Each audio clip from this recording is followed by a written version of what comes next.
Zaporizhzhia वही संयंत्र है जिसे लेकर पहले भी बार बार चेतावनियां दी जा चुकी हैं कि अगर यहां कोई बड़ा विस्फोट या लीक हुआ तो चेरनोबिल से भी बड़ा परमाणु संकट पैदा हो सकता है। ये संयंत्र 6 रिएक्टरों से लैस है और पूरे यूरोप में बिजली के उत्पादन में इसकी अहम भूमिका है। अगर ये उड़ता है तो रेडिएशन यूरोप की हवाओं में भी फैल जाएंगी।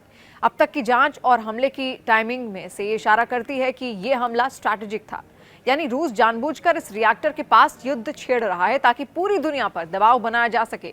पुतिन शायद ये संकेत दे रहे हैं कि अब जंग केवल बंदूक से नहीं बल्कि अब एटॉमिक होने वाली है। IAEA की चेतावनी साफ है, यदि हालात नहीं सुधरे तो एक छोटी सी चिंगारी भी पूरे महाद्वीप को चपेट में ले सकती है। पोलैंड, हंगरी, स्लोवाकिया, यहाँ तक कि जर्मनी, इन देशों की सीमाएं इस संयंत्र से कुछ 100 किलोमीटर ही दूर हैं।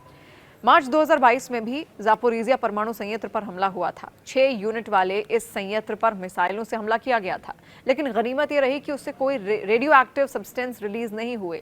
रूस की तरफ से यूक्रेन के बेसिक इंफ्रास्ट्रक्चर, खासकर ऊर्जा प्रणाली पर खूब हमले किए जा रहे हैं। इन हमलों के चलते यूक्रेन में कई बार ब्लैकआउट की स्थिति बनी। जनवरी 2023 में युद्ध को देखते हुए अंतर्राष्ट्रीय परमाणु ऊर्जा एजेंसी ने यूक्रेन के सभी परमाणु केंद्रों पर अपनी टीम स्थापित कर दी। इसी साल फरवरी में भी एक ड्रोन से चेरनोबिल में परमाणु केंद्र पर हमला हुआ था। इस हमले में परमाणु केंद्र के न्यू सेफ कन्फाइनमेंट के आर्च की बाहरी और भीतरी दीवारें टूट गई थी, लेकिन रेडिएशन नहीं हुआ था।